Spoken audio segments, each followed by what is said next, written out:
عبد الرحمن عبد الشكور hogaamiyaha xisbiga wadajir aad baan ugu faraxsanahay inaad waraysigan siiso ku soo dhow hanolaato ugu horeyn waxaan jeclahay Cabdi Raxmaan bal inaad sharaxaad naga siiso bishii December 2017 laba sano ayaa ka soo wareegaysa weerarkii gurigaaga lagu qaaday ee ilaalada lagu laayay bal marka hore sawir ma naga siin kartaa sida ay wax u dhaceen habeenkaas waa maasantahay ayaan le runtii waxay ahayd habeen dhacdo aad u naxdin leh oo xanuun badan habeen saq dhexe dad gurigooda lagu soo galay niman afduuban oo ciidanka dawladda ah oo markii hore aan u haysan inay al-shabaab yihiin laakiin markii dambe aan ogaanay inay ciidanka dawladda yihiin nagu soo weerareen meeshii aan joognay dhalinyaradii iska yara kala daadsaneed oo staafka iyadoo meesha joogtay laayeen madax ka wada toogteen oo la haayay sawiradoodii kabacdina meelay geeyeen ilaa hadda aan la aqoonin way kabahooda ay ku aaseen sidee ku dhacday markii ilaaladaada la laayo markii la laayo ilaaladaada sidee ku dhacday gaad ma lagu soo galay guriga ma filaynin ba qofku ma ogtahay markii oo weer intaas la ag filaayo oo ka filaa un kaliya argagixiso ma laga filaayo dawladda laakiin argagixisada lafteedu waa line lahayd Soomaaliya hadii saa u dayacay meesha aan deganahayna meel hadda oo argagixisada u sahlan inay timaado ma aha eriyooyinka aan ka xarunta igu taalo xisbiga ku taalo waa eriyooyin aad secure ah markii la fiiriyo dhinaca checkpointiyo badan oo dawladda iyo ciidamada ay joogaan iyo kuwa staafka hotelka Al Jazeera nagu dhagan ay joogaan iyo marka ciidan oo inventory intaas la eg ma soo gali karo oo ahayn dawladda xaggeeda aan ka imaanin oo soo marin checkpointiyada dawladda iyo meesha ugu dambaysa oo midka Al Jazeera anaga naga horeeya ah laakiin dawladda soo martay ayada sameysay waxaas ayada ku tala gashay ayada sirtay wiilasha security-ga ah wax xiriir ma la soo sameeyay ka hor inta aan loo imaan waxa la waxaan rabnaa inaan ninka odaga Cabdi Raxmaan aan qaabilno oo lagu yiri marka waxay iska qaateen wax iska caadi ah oo dabiici ah runtii ma isfilaynin xilligan xilli dambe oo ahaa sideedaba aalaaba xataa weerarada kooxaha argixisada xilliyadaas ma dhacaan marka dhibaato la geystay aniga waa la dhaawacay dabcan inta dhaawac ku yaala wali dadka meesha waa lagu dilay hanti waa lagu burburiyay oo baabuur iyo guriga naftiisa iyo waa la bilaqaystay literally wixii hanti yaala meesha waa la qaatay maal iyo mood intaba ilaa hadana dawladdu ku maqan yihiin way see lagu la dhaqmay marka gudaha guriga haddaad sawir ka bixiso nimankan ilaalada guriga joogeen guriga gudihiisa ma xabadu ka bilaabatay mise banaanka ka bilaabatay ma guriga gudihiisa ka bilaabatay markay ka fureen ilinka ay soo garaaceen ninka odaga u soconaa yiraahdeen wiilasha meesha fadhiya markiiba ay ku bilaabeen xabada inay dilaan mid yara koolbaardiyaha meel kor saarnaa kaasa damcay inuu isdifaaco asagiina markiiba way toogteen u maleeyma inay 2 daqiiqo 3 daqiiqo ay aniga war aad qorsheysan oo ay ka bacdi xabado un bay bilaabeen sababtana ma garanayno ilaa 20 daqiiqo kala socday oo guriga lagu furay oo qoryo baabuur technique saaranta ay ku jireen oo shiikaha qoriga la yiraahdo waa la yaabay anaga nafteena waa yaabanay wax xabadaha lagu furay marka waxaan u qaadan inay tahay guriga daaqadihiisana lagu rusheynay iyo daaradiisa dhanba oo aragtay soo u burburay macna waxa soo dhan waxay ahayd marka saa u qaadanay in dadkaanu meeshii ku dhinteen si oo laakiin wax xabada gurigaaga kama dhicin ba marka horeba sidaba waa ka dhacday iyaga markay soo galeen kadib mise ka hor ma markii ay wiilasha dileen aan ku dhahay 20 daqiiqo kale sii wadeen xabada xabad kuliyaysan ma lahayn kuliyaysan ma jir abad ma jir sidee lagu dhaqmay markii lagu qabtay iyo markii lagu qabanayay dabcan wiilal shana gudaha u soo galay markii xabadii istaagtay afduuban afka u xiran yahay waxay dhaheen soo daga raggii kor saarnaa marka waa la isku khilaafay dadka qaarna waxa aan degno qaarna waxay dhaheen degi mayno anigay in kala soo degnay dabcan marka anigay soo farmuuqeen soo baxay dhaheen mid yar oo marka shanta kumaando ahaa san u qaatay yaa wuxuu yiri khaain wadana tahay ninka dawladdeena duminaya tahay wuxuuna gacanta ku haystay garneedka baashan iyo bamba gacmeedka oo dhahay cawada waxay inaan isu ka qarxiyo taasuu ugu yiri ciidan isku kaa qarxiyo dhimato dalkeena duminaysa dowladnimada duminaysa ana isku kaa qarxiyay ahayd marka uu afku ka ubrinaa aniga marka waxba kuma darsanin waxaa la ii sheegay ninkaas hadda inuu taliye yahay booliska meel fiican ka haysta markii horena shabaabka uu ka yimid asalkiisa kabacdi gaari cabdibila ah ay dusha ay shirka iga saareen ayagoo shantoodii way kaxeeyeen baabuurta kale dhan way ka tageen kaas keliya lagu qaaday ciidanka intiisa kalena waa ka tageen meelaha markaa maraya mar istaageen waa isla hadleen taleefona usoo dhacay kabacdana wayna dhaqaajiyeen markaasayna geeyeen meeshii xarunta nabad sugidda waxaa lii keenay yar dhalinyaraah oo farmiyeeri ah gacanta iga daaweeyey kabacdii nin odaya yaa la igu wareejiyey oo meesha mas-uulka ahaa ninka xataa hurdu ka soo kacay waa la soo kiciyey waxaa loo sheegay qof high profile ah in la keenay marka asiga wuxuu mar dambe ii sheegi doonaa wuxuu u qaatay qof shabaaba weyn in lasoo qabtay marka wuu ugu naxay marka uu arkay nin yaqaano ahaa anagoo aqaanin inkastoo shaqada laga ruqseeyey kabacdiina meel hul ah oo waxayna geeyeen qol aad u dayacan oo qashin iyo balaayo iyo waxaan u malaynaa qashinka hay-adda dhana meesha lagu aruuriyaa meeshaan galaa la yidhi seexo yarkii uu qaadan waayey wuxuu dhahay meeshaan meel kuu qalanto ma ah laakiin aniga amar yaan qabaa adi markuu iga maqnaa 20 doodan igu soo noqday wuxuu yidhi dad baa hadlay marka waxaan u qaatay cabdullaahi sanbalowsho markaas ahaa xilka ka degay laakiin aan xil haynin laakiin xarunta weli degan inuu asaga la hadlay ninka kusimaha ah uu yidhi ruuxana isku caabaynin ninkan meeshaan kuma sii jiraya marka qol xoogaa kii dhaamo oo iska yara VIP ay dhahayeen markaas ayaan tegey markii lagu weerarayay gurigaaga la weerarayay waxaa la leeyahay mu'amaradaa socotay oo mucaaradka meesha ku shiraya shir weynaa ka socday eedahaas goormaad maqashay in laguu soo jeediyey xeer ilaaliyaha dowladdana wuxuu sheegay inay jireen dad qaran dumisa oo gurigaa ku shirayay dee dadkii waaba guriga waxaa loogu yimi aniga iyo dhowr qof oo asxaabteeda xisbiga ka tirsan iyo nin xildhibaan oo hadda xisbigeena markii dambe kusoo biiray oo oday oo cabdifatax geesi la yiraahdo 6 qofoodaan hayn baa dadka joogay marka subaxii markay tageen oo maxkamadda aan tagnay qaadiga hal su'aal weydiiyay wuxuu dhahay ma haysateen waxaan la yiraahdo warrantiga dadka lagu soo xiro waxay dhaheen ma haysano maxaad ninkan gurigiisa ku weerarteen waxay dhaheen saa sheegaysay dembi weyn oo qaran dumis ah iyo dhexda uga jiray marka wuxuu yidhi markii qaran la duminayo dembigeedii aaway wixii aad soo aruuriseen cadaymihii waxay dhaheen waxaan u baahanahay waqti in la siisaan cadaymaha u keeno cadaymaha gacanta lagula jiray in la doono uma baahnay waa in markaas lasoo qabtay aaway cadaymihii yaa ka jawaabaya su-aalahaas waxaa ka jawaab xilaalinta waxay dhaheen waqti aan u baahanahay alxaasil marka waxaan u fahmay niman xataa dacwo u diyaar garoobay iyo sababtoo haddayba dacwo u diyaar garoobeen maalin cada intay ii imaadaan warqad ii keenan dhihi lahaayeen dacwan kuu qabnaa laakiin niman marka hore dacwo ku tashtay maaha markaan dambana dacwo kuma tashan nimankaan mission kale ku tashteen khaarijin ah adiga maladaada marka maxaa is leedahay sababta lagu weeraro rasmiga ah oo laga yaabo inaysan dadku ogeyn wala aniga de magaalada markaas activity ama nashaadaadan ka waday ama howlo dhalinyaradan la hadli jiray ilaa 6-7 jeeraan ku qabtay kulamo waaweyn oo dhalinyarada magaalada ka soo qayb galeen marka qaarkood waxaan qiimeyn ku sameey jirnay howlgudashada xukuumadda dhinaca amniga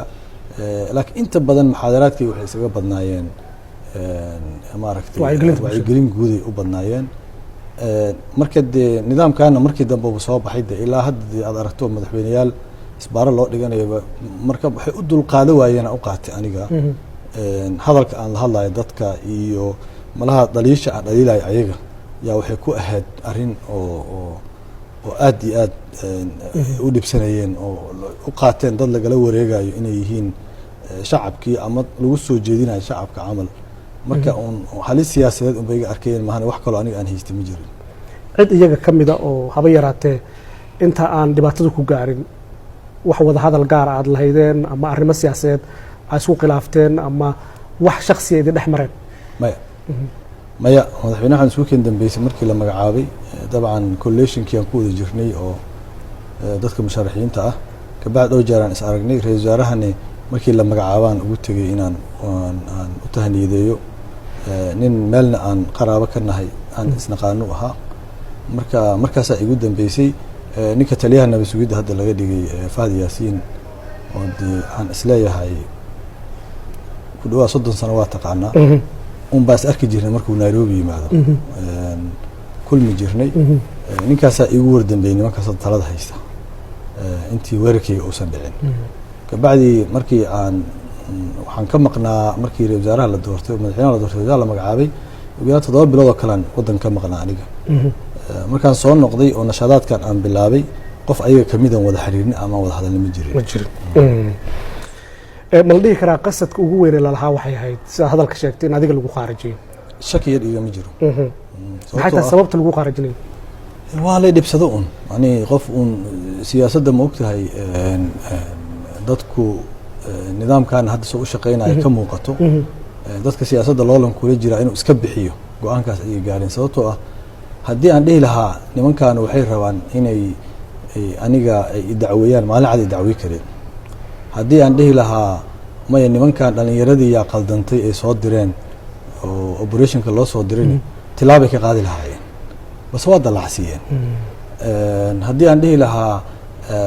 xataa maaragtay nimankan si kale ay wax uga halaabeene maxkamadda markaan tagnay wax dacwo ay wax fayl ma haysanin oo niman xataa ku talagalay inay dacweeyaan ama fayl furtaan ma ahayn qaadigu wuu la yaabay dabcan 24 hours soo siiyey haddana waa ugu daray waa keeni waayeen markay dan waa kii fasaxo ninkan waxaad ku haystaan lama arko qaadi kale bay u tageen maxkamadda rafcaanka joogay 9 maalin uu siiyey 9 kiina waxa ku keeni waayeen marka hadde waa isaga jeedaa waa wax iska mu'aamaro sharqoole ahaayeen meydka dadkii meesha ku dhintay waxaad sheegtay in kabahooda lagu aasay oo la qaadan lahayn in meel la geeyeen bal inta aan taa ka hadlay marka hore waxaa muhiim inaan ogaano dadka meesha ku dhintay tiradooda maxaa cadaynaya inay intaasoo qof meesha ku dhinteen aniga waxaan ogahay intii anaga naga dhimataan ogahay inta ku dhimatay ma ogaa karo inta idinka dhimatay mise ahayd 5 marka 5taa inay dhinteen oo meesha lagu dilay oo meydkooda la qaaday maxaa cadaynaya cadaynaya sawiradoodaan haynaa intaan la qaadina la sawiray in crime-ka meesha ka dhacay meydadkii meesha yilay la qaado oo la qariyo waxay ka mid ahayd in laga baxsado miyaa faldambiyeedka faldambiyeedka laga baxsaday ahayd aanan dadkooda ehelkooda aysan arag oonan ka samaynin waxaa igu darnaa waxaa ku jira wiil aabihiis furunta uu ka soo baxay beledowle dagaal oo furunta ciidanka uga jiray yaa ka mid ahaa marka wiil waxaa jira un hooyadiis kaligiis ay dhasho u shaqaynayay ayaan daraday ka mid ahayd runtii marka dee waxaan islahaa un in dembiga la asturay qayb ka ahayd ka siyaasi ahaan ka mucaarad ahaan weligaa ma filaysay in dhaqan noocaasa Soomaaliya oo marxaladda aragtay soo martay oo hadda dawlad rayid ay ka jirto in dhaqan noocaasa uu ka dhici karo ma filaynin runtii haddii la fili kara nimankii caskaraha ama jabhadaha ayaa laga fili karay ama militariga ahaa laakiin niman dhallinyaraa oo galbeed wax ku bartay oo wadamo galbeeda joogay oo nidaam dimuqraadiya ku baraaray oo wax ku bartay oo sharci ku soo qaatay oo deegaan ku helay oo citizenship American iyo Norwegian ku noqday ninkan ka hadda jooga nabad sugidda waa nin dhalinyarana waa yahay dee nin waa ka suurowdaaba ururo islaami hubaysanna qayb ka soo ahaa laakiin nimanka aan la yaabo waxay tahay aniga waa nimankan kale oo meelahaas ka yimid oo ilbaxnimadan arkay Yurub taala iyo North America dimuqraadiyadda taala saas u dhaqmaya waa waxa runtii aad iyo aad aan kama filaynin rejiimka taliyaasha ciidamada hadda waxaad sheegtay taliyaha nabad sugidda oo kale haddii taliyaasha ciidamada ay qayb ka yihiin siyaasadda saad ugu kalsoonaan kartaan ma ku kalsooninba awal waxaan islahayn waxbaa dhismaya oo taliyaashu waa sida saxdan waxay inay siyaasadda ay ka madax banaanadaan laakiin hadda waxaa muuqata inay iska madax banaanayn oo amarka la siiyo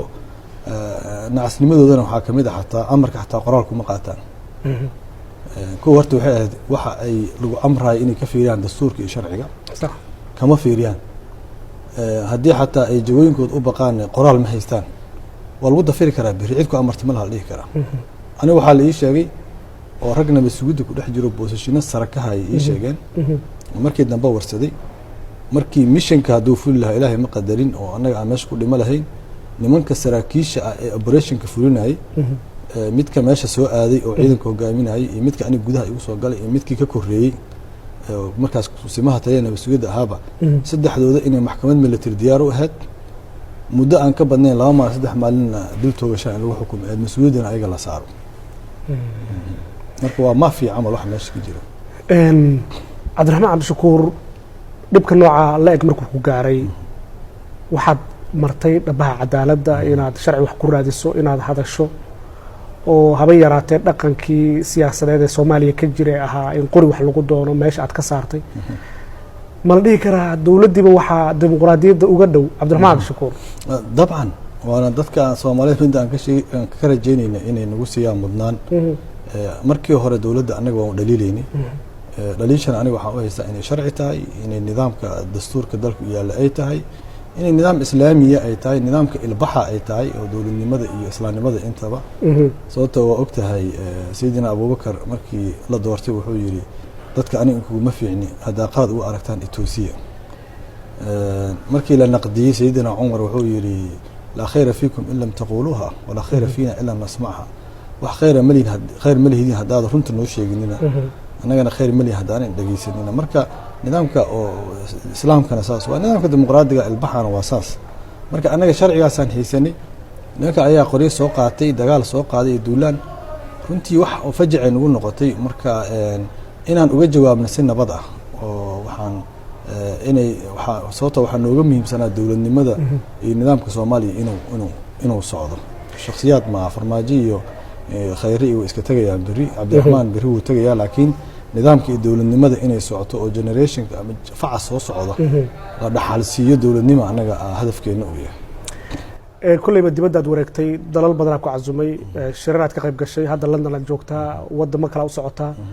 waxaad la kulantaa dad Soomaaliya aad u daneeya oo waliba isbedelka Soomaaliya si xoog u daneynay waxyaabaha ay isdhihi karaan cabdiraxmaan waad u dhageysan kartaan hadaladiisa waxa kamid ah dhaqankaaga dimuqraadiyadeed ee intii lagu dhibaateeyay aad sharci wax ku raadisay arrintaa ma isleedahay waa waxa kalifay in cabdiraxmaan la dhageysto oo loo yeero oo lala hadlo oo la yiraahdo Soomaalida lagama filayn dad noocan u bisil waa dhici kartaa aad iyo aad runtii waana macquul dad badanana dhageysta oo nasiyo platform ama aan ku hadalno oo kuwa aqooneed ah ama kuwa siyaasadeed ah way dhici kartaa laakiin waxa uu yaab badnaa nin dhalinyaro ah oo Sweden ku arko Soomaali ah yaaba wuxuu ugu yiri wala kaftamay dadkan naadiriga ayuu ahaa wuxuu yiri niyahow aniga waxaan kugu imid inaan ma aha kaliya inaan kaaga tacsiyay dhibkii kugu dhacay laakiin waxaan kugu imid oo yiri inaan kuu sheego in maaragtay qolada aad ka soo jeedo qabiilada Soomaaliya niman dagaalka iyo waxaas lagu yaqaanay ahaayeen marka ta lagu soo weeraray si nabada oo dimuqraadi iyo cadaalad oo dastuur ah aad wax ku doonayso qolada ka dhalatay markii la fiiriyo iyo xaalad Soomaaliya ay tahay waxa soo xasuuso dhahay ninkii Cabdullaahi Ciise ahaa oo kala iito dhahay aniga aragtida marka aniga taageerada aan waxa iga muhiimsan kuwa ajnabiga qofka Soomaaliga ah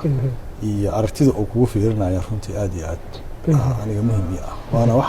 saameyn ugu yeeshay yaanana doona hadeerta marka moogtahay diinta islaamkan waa meesha ay leedahay maaragtay inaad ku jawaabdo si idfac billati ahsan meesha leeyahay waa sidaas waxa markay shakhsi yihiin laakiin haddii de nimankan iska sii wadaan wixii isdhahaan waxaa nacasnimo ah igana muuqata hadeertaan inay inta u qaataan wixii inay daciifnimo tahay qof walba inay ku tijaabiyaan hadeertaan way maraysa xataa inay dad madaxweynayaal ahaa jiray iyo muwaadinkii ay xuquuqdiisii ku tumanayaan oo hadday u qaataan haddana waxa inay tahay daciifnimo markaas waa marka ay dhibaatada ay dalka ay gelinayaan runtii 2 sano kadib maxaad isleedahay falkii kugu dhacay Soomaalidu waa ka baratay cadaaladna goormaad heli kartaa wala dad badan cadaalad ka maqan tahay waxaan rajeynayaa cadaalad dad badanana dalbad doona cadaaladda nin odayo aniga hortay la dhiibaa jiray oo dawladda Itoobiya loo gacan galiyay dad gadaashay bay dhawal waxa suuqaa jiray oo la laayay oo ayaga mudaharaad si nabad lagu laayay dad badan oo lagu tacadiyaa jira dalka xuquuqdooda siyaasiga iyo midooda dastuuriga lagu tuntay kaliya ma yihi dhamaanteen waxaan rajeynayaa in cadaaladda wada helna maalin ay timaado cadaalad sababtoo ah dalka Soomaaliya waxaa kamid impunity wax la yiraahdo qofka intuu dambi galo oo xor iska yahay oo wuxuu rabo iska samaynayo taasaa ugu daran runtii waxaanse hadda aan annaga markaan teena usoo noqdo aan la yaabanahay oon dowladda aan ka kari la'nahay in waxa ay naga haysato oo hantideennii ah iyo alaabteennii ah iyo wixii ay burburisay oo gawaari leh oo qalab xafiisye leh oo hanti leh iyo guriga nina iska leh odaya asaa dayactirtay oo lacagtiisa dib ugu dayactiray xataa annaga dayactirtana ma dhihin nin karaamiya sharaf aan u hayo waaye waxaasoo dhan ay sameeyeen iyo waxay nii haystaan ilaa hadda mobiiladay nii haystaan marka war waxaynana siiyaan kar la'nay xataa dadba waaba lahayseen laakiin waxay soomaalida u taqaano furka wixii ay furteen inay keenaan waa diidan yihiin cabdiraxmaan cabdishakuur warsame hogaamiyaha xisbiga wadajir aad baad u mahadsantahay ha noolaato waxaan ugu talagalnay wacyigelinta iyo wargelinta bulshada Soomaaliyeed waxaadna maalin walba hadduu alla idma ka daalacan kartaa barta internetka aan ku leenahay ee hanolaato.com ama YouTube-ka oo aad subscriber ka noqon karto si aad u rukumato muuqaalada cusub ee soo tebino maalin walba hadduu alla idmo